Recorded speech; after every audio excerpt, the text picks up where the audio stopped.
साथियों नमस्कार। आज हम आरएस के लेवल के कुछ इम्पोर्टेंट प्रश्न पढ़ेंगे जो आपके हर एग्जाम में काम आएंगे। ये कुल 25 क्वेश्चन हैं, बहुत इम्पोर्टेंट हैं। इनमें कुछ करंट के भी हैं और कुछ सामरिक गतिविधियों के भी हैं।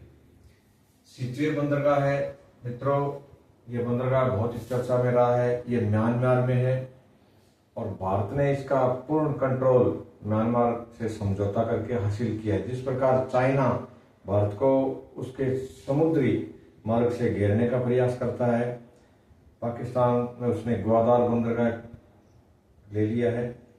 श्रीलंका में भी एक बंदरगाह का वो प्रयास कर रहा है, ढाका में भी कर रहा है। यानी मोतियों की माला के द्वारा भारत को चाइना घेरने का प्रयास कर रहा है। उसी के प्रत्युत्तर में चाइना को घेरने के लिए भारत की एक सैन्य और सामरिक रणनीति है कि पड़ोसी देशों के जो महत्वपूर्ण पोर्ट्स हैं यानी बंदरगाह हैं उनको भारत के अधिकार क्षेत्र में लिया जाए। तो भारत सरकार का एक तो ईरान के साथ समझौता हुआ था जिसमें चाबहार बंदरगाह भारत सरकार ने लिया है और उसका पूर्ण विकास और उसका अधिकार भारत सरकार के पास है। इसी प्रकार अभी थोड़े दिन पहले म्यांमार का जो सीतुए बंदरगाह है वो भारत सरकार ने अधिग्रहित किया है ताकि ये सैन्य और सामरिक रणनीतियों में काम आ सके।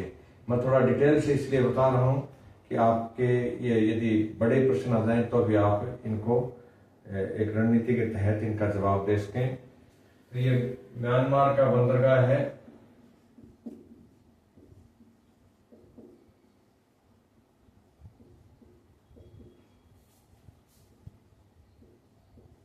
तो समझौते के तहत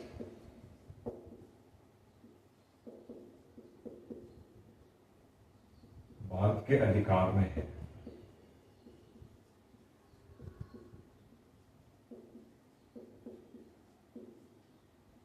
भारत के अधिकार में आया है। एक क्वेश्चन है मित्रों, विश्व यूनिवर्सिटी रैंकिंग 2024। इस विश्व यूनिवर्सिटी रैंकिंग में भारत के कितने विश्वविद्यालय हैं और टॉप का कौन सा है? मित्रों पहले आईआईएम बेंगलोर आया करता था, लेकिन इस बार इसमें फर्स्ट रैंक पर, वर्ल्ड में फर्स्ट रैंक नहीं है, वर्ल्ड में तो 20वीं रैंक है इसकी और भारत में इसकी पहली रैंक है। भारत वर्ल्ड की रैंकिंग के आधार पर वो है जेएनयू यूनिवर्सिटी अपने नई दिल्ली। जवाहरलाल नेहरू विश्वविद्यालय नई दिल्ली, इसकी विश्व में रैंक है 20वीं, विश्व में 20वीं और भारत में प्रथम।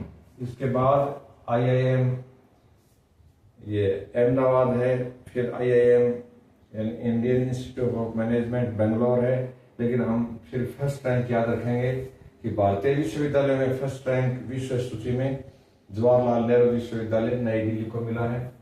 और भारत की प्रथम हाइड्रोजन पायलट प्रोजेक्ट, देखिए भविष्य का ईंधन हाइड्रोजन है, इससे पर्यावरण का पोल्यूशन बहुत कम होता है और इसमें खर्चा भी कम आता है। ऊर्जा यानी ईंधन का हम कैलोरी मान देखते हैं तो पेट्रोल, डीजल, कोयला, प्राकृतिक गैस, इनकी तुलना में इसका हाइड्रोजन का कैलोरी मान यानी उसमें कैलोरी मान बहुत ज्यादा है।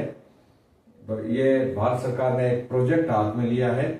नाथपा झाकड़ी मित्रों हिमाचल प्रदेश का एक स्थान है झाकड़ी, वहां सतलज जल विद्युत निगम के साथ टाई अप करके और ये हाइड्रोजन प्रोजेक्ट स्थापित किया गया है। कहाँ है ये?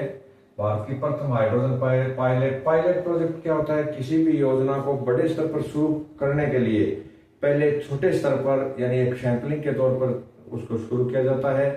वो सैंपल यदि साल 2 साल में अच्छे परिणाम देता है तो उसको पूरे देश में या व्यापक स्तर पर लागू कर दिया जाता है। यह है मित्रों नाथपा झाकड़ी और यह हिमाचल प्रदेश में है, एचपी में। रूट्स ऑफ राजस्थान, ये बच्चों को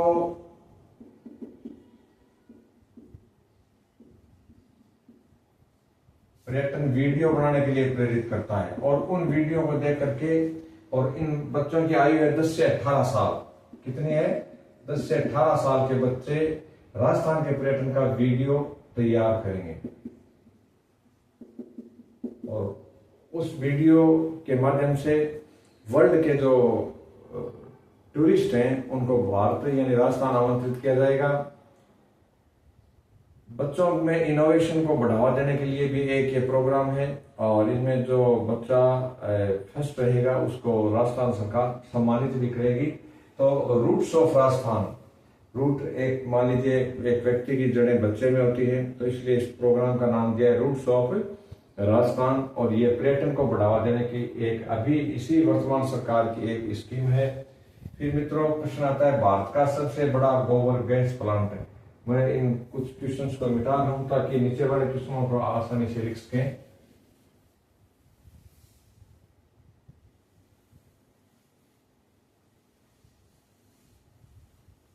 भारत का सबसे बड़ा गोबर गैस प्लांट है। ये जो वर्तमान सरकार है इसका गोकुल मिशन के ऊपर, भले केंद्र की हो या राजस्थान सरकार की हो, गायों के ऊपर बहुत बड़ा फोकस है। तो हो सकता है एक क्वेश्चन इसमें से आ जाए। भारत का सबसे बड़ा गोबर गैस प्लांट है कोटा में। कहाँ है? कोटा, राजस्थान में।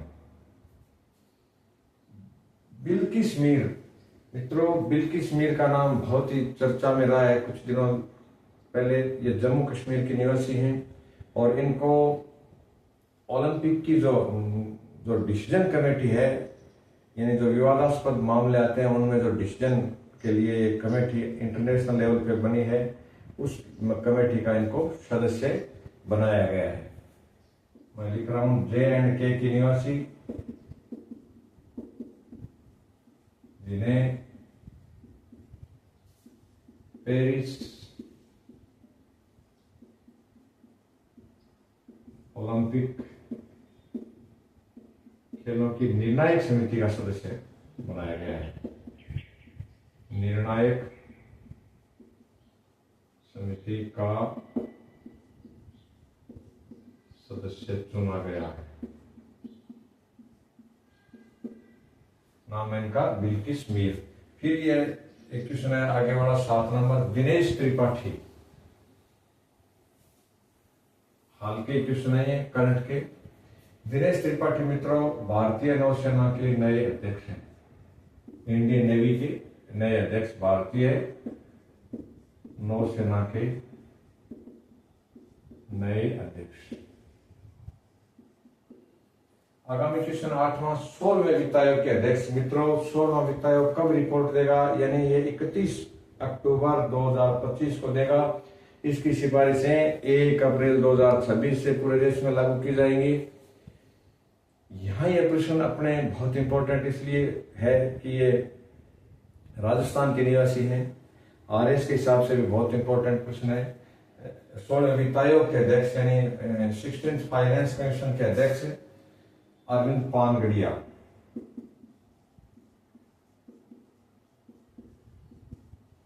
जयपुर के निवासी हैं। यह है लिंडी कैमरून, ये ब्रिटेन की भारत में उच्चायुक्त हैं। ब्रिटेन की भारत में उच्चायुक्त।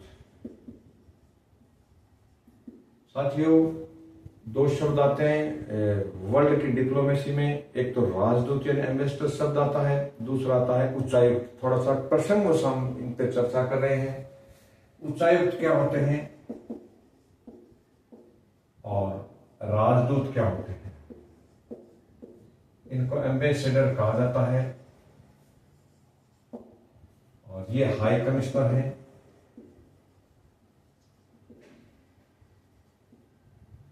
इन दोनों में अंतर मैं चर्चा कर रहा हूं।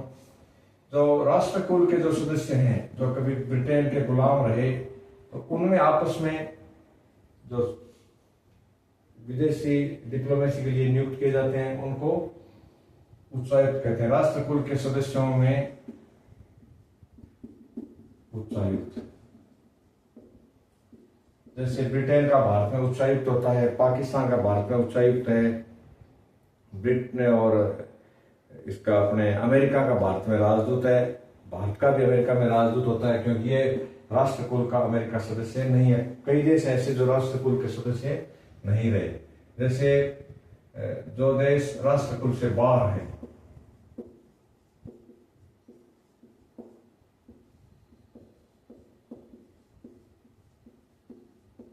उनमें राजदूत जैसे अमेरिका।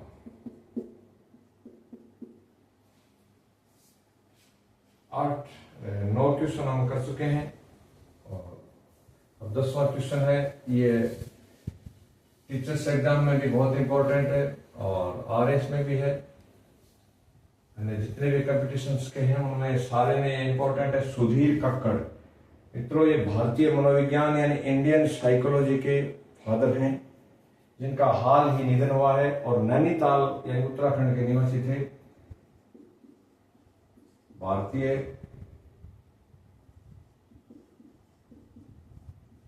शिक्षा मनोविज्ञान के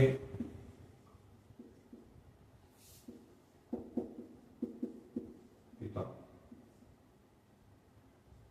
नैनीताल के निवासी, जिनका हाल ही निधन हुआ है, सुधीर कक्कड़। अब आगामी क्वेश्चन है अपना सैन्य अभ्यास गगन शक्ति। कल वाले वीडियो में हमने ऑपरेशन धर्मागार्जन के बारे में चर्चा की थी, जो महाजन फील्ड फायरिंग रेंज में भारत और जापान की सेनाओं ने किया था। आज हम चर्चा कर रहे हैं इस वीडियो में, क्योंकि 5-7 साल पीछे का हम इतिहास देखते हैं तो आरपीएससी और ये बोर्ड जरूर सैन्य अभियानों पर एक प्रश्न पूछते हैं। इनमें कई बार देश पूछ लिया जाता है, कई बार स्थान पूछ लिया जाता है, कई बार इनकी संख्या पूछ ली जाती है कि ये कौन सा है। तो इसमें ऑपरेशन गगन शक्ति ये भारतीय वायुसेना का अभ्यास है।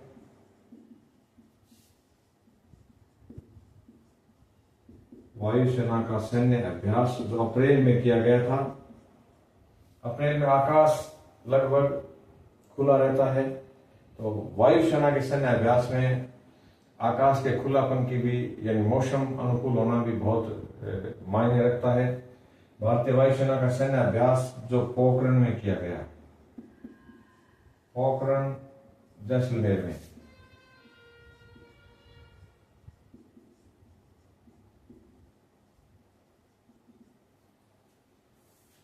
बारहवां क्वेश्चन है, विज्ञान का क्वेश्चन है, इकोलॉजी का भी है ये, कि एक ऊर्जा स्तर से दूसरे ऊर्जा स्तर तक जाने में कितनी ऊर्जा का लॉस होता है या कितनी ऊर्जा आगे पहुंच पाती है। तो मित्रों जैसे सूर्य के प्रकाश से पौधे अपना भोजन बनाते हैं, ऊर्जा आती है उनमें, वो ऊर्जा दूसरे जीवों में जाती है, फिर उससे दूसरे जीवों में जाती है। इस प्रकार ऊर्जा आगे चलती रहती है एक पोषी स्तर से दूसरे पोषी स्तर तक। तो मित्रों एक स्तर से दूसरे स्तर तक केवल 10% ऊर्जा ही आगामी लेवल पर पहुंच पाती है, बाकी 90% का ह्रास हो जाता है। मान लीजिए पहले स्तर पर 1000 यूनिट ऊर्जा थी, तो आगामी जो स्तर पर जाएगी तो उसमें 100 यूनिट ऊर्जा जाएगी और उससे फिर तीसरे पर जाएगी वो मात्र 10 यूनिट जाएगी, फिर स्ने आगे 10 अनुपात में कम होती जाएगी। तो केवल 10% ये ऊर्जा आगामी स्तर पर जा पाती है। फिर 13वां क्वेश्चन है, राज्यश्री योजना का विलय राजस्थान सरकार ने किसमें किया है। ये मित्रों नई योजना है, लाडो प्रोत्साहन योजना।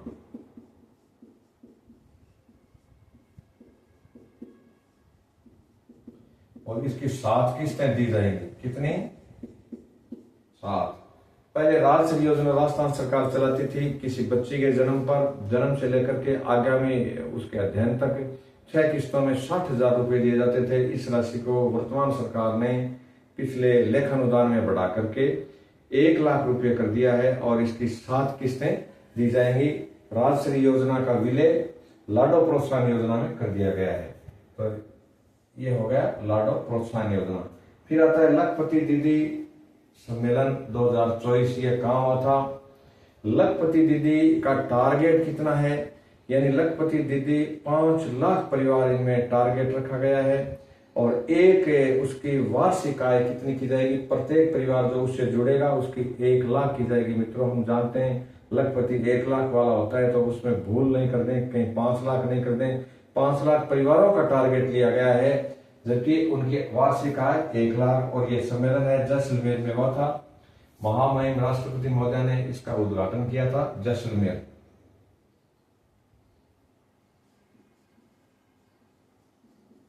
इसका लक्ष्य है 5 लाख परिवारों की,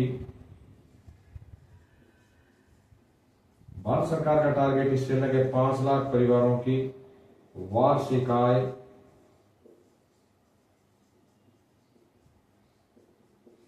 1 लाख करना। यह लखपति योजना का है। फिर राजस्थान का प्रथम पोक्सो कोर्ट कौन सा है? इसका जवाब है मित्रों जयपुर। राजस्थान की प्रथम पोक्सो कोर्ट जयपुर है।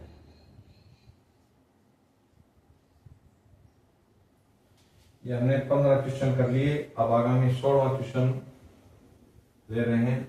समान नागरिक संहिता, इसके ऊपर बहुत चर्चा हो रही है, अखबारों की सुर्खियों में भी रहता है।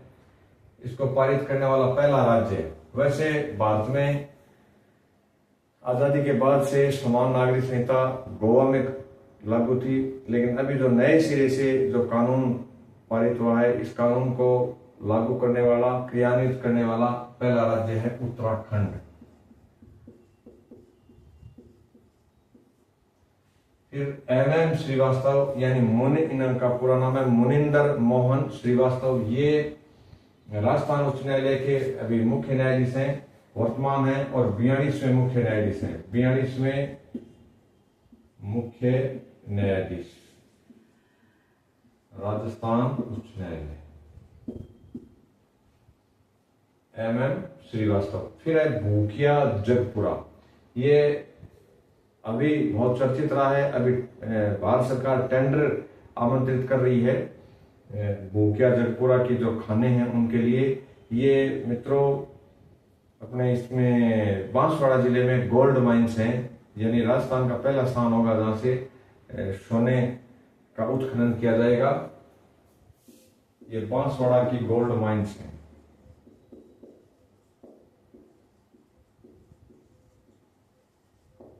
यानी स्वर्ण खाने।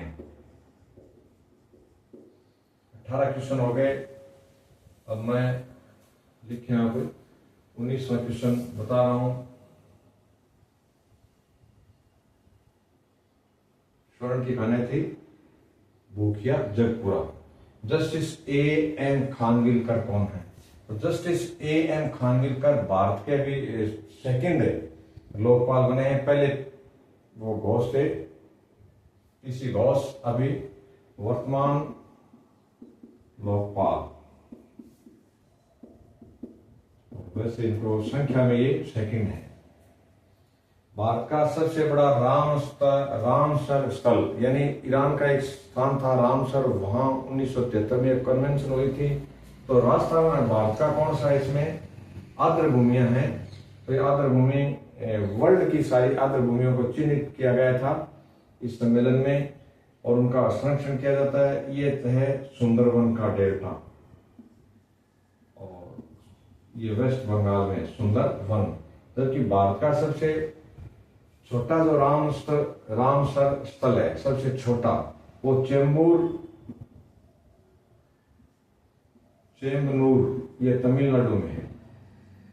सबसे छोटा चेंबनूर तमिलनाडु। 16वीं विधानसभा के प्रोटेम स्पीकर कालीचरण सराफ, यानी जो वरिष्ठतम एमएलए होता है उसको बनाते हैं कालीचरण सराफ। 23वां क्वेश्चन है मित्रों, भारतीय ओलंपिक संघ के अध्यक्ष ये है पीटी उषा। 24वां क्वेश्चन अपने रणजी ट्रॉफी विजेता ये मुंबई है। 2024 में मुंबई ने इसको जीता है, और विदर्भ को हरा के जीता है। विदर्भ भी महाराष्ट्र का एक एरिया पड़ता है। फिर 25वां क्वेश्चन है, लास्ट क्वेश्चन अपने इस वीडियो का, भारतीय पैरा ओलंपिक समिति के नए अध्यक्ष कौन हैं? तो ये मित्रों देवेंद्र झाझड़िया हैं। यानी पहली बार ओलंपिक और पैरा ओलंपिक दोनों के अध्यक्ष किसी खिलाड़ी को बनाया गया है। पीटी उषा जो किसी जमाने में उड़नपरी के नाम से विख्यात थी, वो भी एक भारत की महान एथलीट रह चुकी हैं। ओलंपिक में जाने वाली प्रथम भारतीय महिला है वो। उनको भारतीय ओलंपिक संघ का अध्यक्ष बनाया गया है। पैरा ओलंपिक संघ के नए अध्यक्ष हैं देवेंद्र झाझड़िया, जो चूरू के निवासी हैं। देवेंद्र